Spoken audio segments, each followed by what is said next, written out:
पंतप्रधान मोदींनी 8 महिन्यांपूर्वीच अनावरण केलेला मालवणमधील शिवरायांचा पुतळा कोसळला। ठेकेदार, शिल्पकार, सल्लागार, कंपनी मालकासह जबाबदार व्यक्तींवर गुन्हे दाखल। वाऱ्याचा ताशी वेग 45 किलोमीटर असल्यानं पुतळ्याचं नुकसान, तात्काळ पुतळ्याची उभारणी करू, मुख्यमंत्री शिंदेंचं आश्वासन। तर दोषींवर सक्त कारवाई होणार, अजितदादांची प्रतिक्रिया।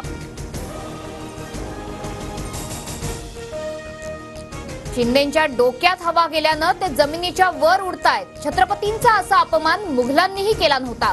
शिंदेंकडून मर्जीतल्या ठेकेदारांना पुतळ्याचं काम दिलं गेलं, संजय राऊतांचा हल्लाबोल। शिवरायांच्या पुतळ्याच्या दुरवस्थेबाबत नौदलाला 20 ऑगस्टला पत्र, जबाबदारी नौदलाची होती। सार्वजनिक बांधकाम विभागाची माहिती, भारतीय नौदलाकडून घटनेच्या चौकशीसाठी समिती गठीत। शिवरायांचा पुतळा कोसळल्याची बातमी वेदना देणारी।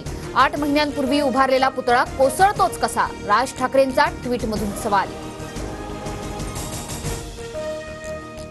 दहीहंडी उत्सवानिमित्त राज्यभरात उत्साह, मुंबई ठाण्यात लाखोंचं पारितोषिक असलेल्या उंच दहीहंड्या फोडण्यासाठी गोविंदा पथकांमध्ये चुरस।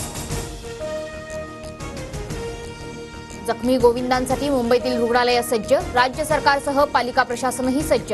नायर रुग्णालयामध्ये जखमी गोविंदांसाठी 8 ते 10 बेड राखीव। विधानसभा निवडणुकीच्या पार्श्वभूमीवर संघ सक्रिय, समन्वयक नेमण्यास सुरुवात। प्रत्येक विधानसभा मतदारसंघांमध्ये समन्वयक नेमण्यास सुरुवात। म्हाडाच्या मुंबई मंडळाच्या 2030 घरांच्या सोडतपूर्व प्रक्रियेला 15 दिवसांची मुदतवाढ। अर्ज विक्री स्वीकृतीला अद्यापही चांगला प्रतिसाद नाही।